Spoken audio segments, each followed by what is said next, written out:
Dr. Narayana Group of Institutions and iCreate Degree College 100% placement. మీ భవిష్యత్తుకి మాది భరోసా. So autism అనేది మనము ఆటిజం ఏమంటామంటే ఆటిజం స్పెక్ట్రమ్ డిజార్డర్ అంటాం. స్పెక్ట్రమ్ అంటే ఏంటంటే ఒకటి రెండు కాజ్ కాదనమాట, చాలా కాజెస్ ఉంటాయి. సో ఆటిజంకి సైన్స్ అండ్ సిమ్టమ్స్ చాలా ఉంటాయి. ఆటిజం ప్యాథాలజీ అంటే బాడీలో ఏం చేంజెస్ వచ్చాయనుకొని చాలా, అది కూడా ఒక స్పెక్ట్రమ్ అనమాట.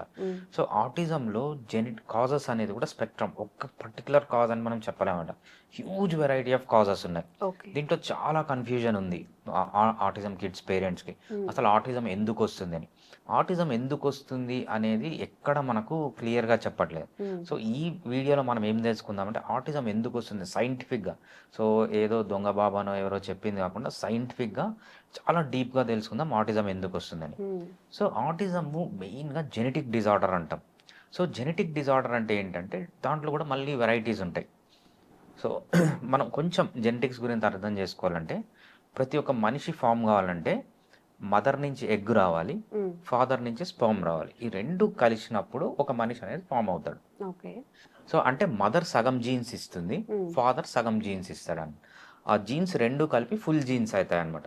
సో మీకు ఏదన్నా పర్టికులర్ క్యారెక్టర్ ఉందనుకోండి, ఐ కలర్, మదర్ నుంచి జీన్ వస్తుంది, ఫాదర్ నుంచి జీన్ వస్తుంది. సో అట్లా రెండు జీన్స్ కలిసి మనిషి ఫామ్ అవుతాడు అనమాట.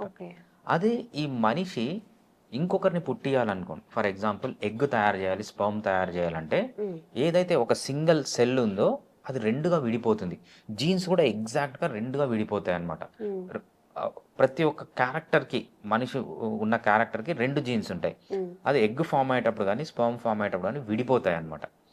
ఈ విడిపోయేటప్పుడు కొన్ని ప్రాబ్లమ్స్ వస్తాయి. ఏమేమి వస్తాయి? ఫర్ ఎగ్జాంపుల్ ఎగ్జాక్ట్గా హాఫ్గా విడిపోవాలి ఒక జీన్. ఒక్కొక్కసారి అలా జరగదన్నమాట. కొంత పార్ట్ ఆఫ్ ది జీన్ ఎగ్లోకి వెళ్ళిపోతుంది, లేకపోతే ఆ పార్ట్ ఆఫ్ ది జీన్ కంప్లీట్గా స్పర్మ్లోకి వెళ్ళిపోతుంది. ఇదేంటంటే జీన్ అడిషన్స్ అంటాం అనమాట. సో ఎగ్జాక్ట్గా హాఫ్గా కావాల్సిన జీను కొంచెం తీసుకొని వెళ్ళిపోతుంది, దీన్ని ఏమంటే అడిషన్స్ అంటాం అనమాట. ఈ అడిషన్స్ అనేవి చాలా డేంజరస్. ఈ అడిషన్స్ వల్ల ఎప్పుడైతే జీన్ అడిషన్స్ జరుగుతాయో అప్పుడు ఆటిజం వచ్చే ఛాన్స్ ఉంటుంది.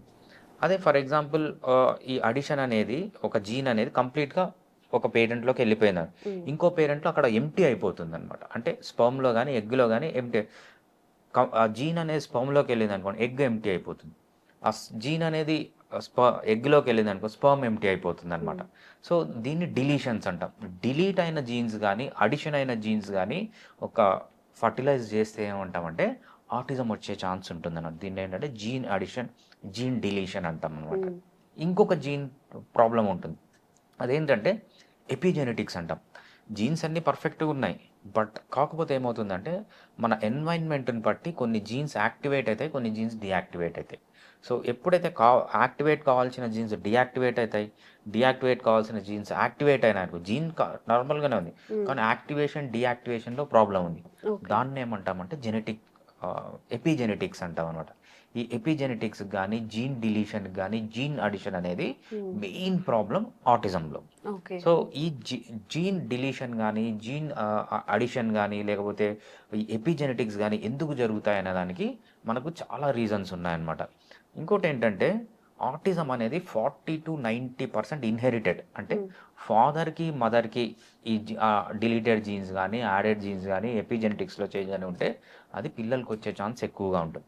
అంతేకాకుండా ఫాదర్ మదర్ నార్మల్గా ఉండొచ్చు, నెక్స్ట్ జనరేషన్లో కూడా ప్రాబ్లం రావచ్చు. ఎందుకంటే వీళ్ళ స్పర్మ్లో కానీ ఎగ్లో కానీ ప్రాబ్లం ఉంటే అది నెక్స్ట్ జనరేషన్కి వెళ్తుంది అనమాట. సో ఇన్హెరిటెడ్ ఉంటుంది. Mostly 40 to 90% of the autism inherited cases అనమాట.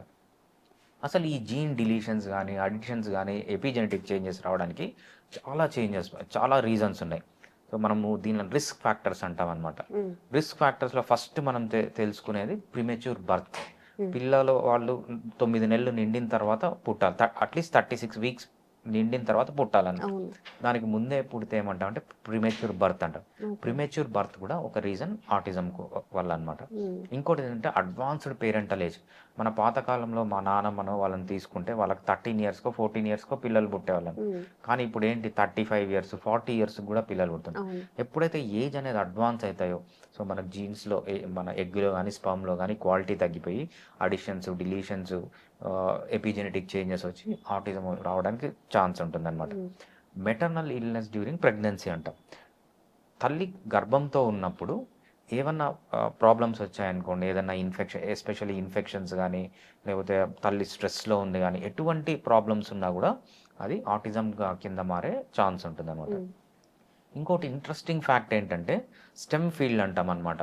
Science, technology, engineering, medical field. ఈ ఈ ఫీల్డ్లో ఎవరైతే ఉంటారో వాళ్ళకి ఆటిజం ఛాన్సెస్ ఎక్కువ ఉంటాయి అనమాట. ఎందుకంటే ఈ ఫీల్డ్స్ తీసుకోండి, ఆటిజం అంటే మెయిన్గా మనకు కమ్యూనికేషన్ ప్రాబ్లం వస్తుంది. మామూలుగా నేను జిమ్కి వెళ్తూ ఉంటాను. జిమ్కి వెళ్ళినప్పుడు మొత్తం సెలబ్రిటీసే వస్తుంటారు మనకు. ఒక సెలబ్రిటీస్ అంటే వాళ్ళు హైలీ ఎక్స్ట్రావర్ట్ ఉంటారనమాట. వాళ్ళు గ్లామర్ ఫీల్డ్లో ఉంటారు కాబట్టి హైలీ ఎక్స్ట్రావర్ట్ ఉంటారు. అదే ఒక డాక్టర్ జిమ్కి వచ్చి అంటే ఈజీగా కనిపెట్టచ్చు, వాడు ఒక మూలకు పోయి జిమ్ చేసుకుంటుంటాడు. సెలబ్రిటీలు ఉంటే అలా కాదు, మొత్తం ఇంకా కోలాహలం ఉంటుంది. వాళ్ళు అక్కడ ఉన్న ఏది బాయ్ నుంచి సిఇఓ ఎవడన్నా కానీ మాట్లాడుతూనే ఉంటారు అనమాట. సో అంత డిఫరెన్స్ ఉంది. ఈ స్టెమ్ ఫీల్డ్ సెలెక్ట్ చేసుకునే వాళ్ళు కూడా అట్లనే ఉంటారు. ఆల్రెడీ వాళ్ళ జీన్స్లో వాళ్ళకి ఇది ఉంటుంది అనమాట. ఏంటి, ఇంట్రావర్ట్గా ఉండడము, సో కమ్యూనికేషన్స్ తక్కువ ఉండడం. ఈ స్టెమ్ ఫీల్డ్స్లో ఉన్న వాళ్ళు కానీ, ఈ స్టెమ్ ఫీల్డ్స్లో పుట్టే చిల్డ్రన్కి కూడా మోర్ ఆటిజం ఉండే ఛాన్స్ ఉంది. అందరిలో ఉండదు, ఉండే ఛాన్స్ ఎక్కువ ఉంటుంది అనమాట. ఎందుకంటే ఈ స్టెమ్ ఫీల్డ్స్లో ఉన్న వాళ్ళు ఆల్రెడీ లో కమ్యూనికేషన్, అంటే కమ్యూనికేషన్ ఇష్టం లేని వాళ్ళు కూడా ఈ స్టెమ్ ఫీల్డ్స్లోకి వస్తుంటారు అనమాట. అంతేకాకుండా చాలా టాక్సిసిటీ, ఫుడ్ టాక్సిసిటీ అంటాం అనమాట. మనం తీసుకునే ఫుడ్లో కెమికల్స్ ఉండడం వల్ల కూడా ఈ చేంజెస్ అన్నీ వస్తుంటాయి. సో అంతేకాకుండా ఎన్వైరన్మెంటల్ ఫ్యాక్టర్స్, పిల్లవాడు పుట్టక ముందు ఫర్ ఎగ్జాంపుల్ మదర్కి ఫాదర్కి ఏమన్నా ఫర్టిలిటీ ప్రాబ్లమ్స్ ఉన్నాయి, ఫర్టిలిటీ ప్రాబ్లమ్స్ కోసం ఏదైనా మెడిసిన్స్ తీసుకుంటున్నారు, అవి కూడా ఎఫెక్ట్ చేస్తాయి అన్నమాట. అంతేకాకుండా డ్యూరింగ్ ప్రెగ్నెన్సీలో ఏమైనా కాంప్లికేషన్స్ వచ్చాయి, దానికి ఏదైనా మెడిసిన్స్ తీసుకుంటున్నారు, లేకపోతే ఫుడ్ చేంజెస్ చేస్తున్నారు, దానివల్ల కూడా వస్తాయన్నమాట. So exposure to certain dangerous chemicals, మనకు ఎన్వైరన్మెంట్లో కెమికల్స్ ఉన్నాయి, ఎక్కడ పోయినా మనకు కెమికల్స్ ఉన్నాయన్నమాట. సో అవన్నిటి వల్ల వస్తుంటాయి. నెక్స్ట్ కాంప్లికేషన్స్ డ్యూరింగ్ బర్త్, పుట్టే టైంలో ఏదైనా కాంప్లికేషన్స్ ఉన్నా, సో ఫీటస్ బయటికి రావడం సరిగా లేకపోయినా, ఏదన్నా కాంప్లికేషన్స్ డెవలప్ అయినా, కొంతమంది మెడ చుట్టూ పేగుతో పుడతారనమాట. అట్లాంటి వాళ్ళకి బ్లడ్ సప్లై తక్కువైపోయి, సో చాలా రీజన్స్ ఉంటాయన్నమాట. అంతేకాకుండా ఇచ్చిన అనస్థీషియా, మనము ప్రెగ్నెన్సీ సిజేరియన్ చేసినప్పుడు అనస్థీషియా, దానివల్ల కూడా వచ్చే ఛాన్సెస్ ఉంటాయి. ఆర్టిఫిషియల్ ఫీడింగ్ అంటాం అనమాట. తల్లి పాలు ఇవ్వకుండా వేరే పాలు ఇస్తున్నాం, ఆ పాలల్లో ఎన్ని కెమికల్స్ ఉంటాయి మనకు తెలియదు, దానివల్ల వచ్చే ఛాన్స్ ఉంటుంది. ఆటిజంకి ఒక్క ఇది కాకుండా కొన్ని వందల రీజన్స్ ఉంటాయి. దానికి స్పెక్ట్రమ్ అంటాం అనమాట. ఇంకొకటి ఏంటంటే ఒక సైంటిస్ట్, ఇది maybe autism can be due to this one. ఒక సైంటిస్ట్ ఏం కనుక్కున్నారంటే, మౌస్ ర్యాట్స్ పైన ఎక్స్పెరిమెంట్ చేసేటప్పుడు మనము పిల్లలు కడుపులో ఉన్నప్పుడు అల్ట్రాసౌండ్ స్కాన్ చేస్తాం చూసారా, అల్ట్రాసౌండ్ స్కాన్ వల్ల కూడా రావచ్చు అని. ఎందుకంటే అల్ట్రాసౌండ్స్ పిల్లవాడు పెరిగేటప్పుడు న్యూరాన్స్ డెవలప్ అవుతాయి. అంటే న్యూరాన్స్ అంటే మన నర్వ్ సిస్టమ్ డెవలప్ అవుతుంది. ఈ నర్వ్ సిస్టమ్ డెవలప్ అయ్యేటప్పుడు ఏమవుతుందంటే, ఈ నర్వ్ సెల్ అనేది ఆ జైగోట్లో ఒక పార్ట్లో పుట్టి ఇంకో పార్ట్లోకి ట్రావెల్ అవుతుంది అనమాట. సో అది నార్మల్గా జరిగేది. ఈయన చేసిన ఎక్స్పెరిమెంట్స్లో తెలిసింది ఏంటంటే, మీరు కంటిన్యూస్గా అల్ట్రాసౌండ్ రెగ్యులర్గా చేస్తుంటే ఒక దగ్గర పుట్టి ఇంకో దగ్గర పోయే కెపాసిటీ అనేది తగ్గిపోతుంది, దీనివల్ల కూడా ఆటిజం రావచ్చు అని ఆయన కనుక్కున్నారు అన్నమాట.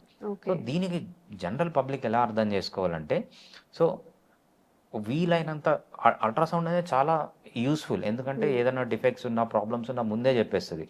సో ఎంత తక్కువ వీలైతే అంత తక్కువ చేయించండి, అనవసరంగా అల్ట్రాసౌండ్స్ చేయించద్దు అని.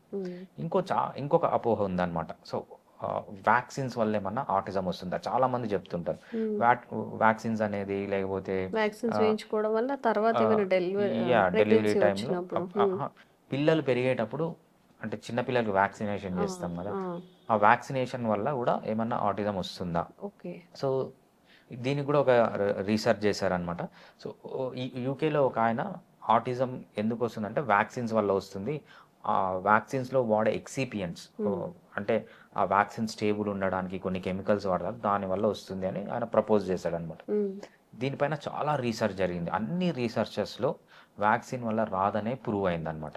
బట్ స్టిల్ అలా ప్రూవ్ అయినా కూడా వ్యాక్సిన్స్ అనేవి చాలా మంచిది, ప్రతి ఒక్కరు వేసుకోవాలి. కాకపోతే ఏంటంటే అవసరమైన వ్యాక్సిన్స్ మాత్రమే వాడండి, అనవసరమైన వ్యాక్సిన్స్ వాడకండి. ఏదైనా కూడా మెడిసిన్ కానీ ఏదైనా కూడా మనం అవసరం వరకే వాడాలి.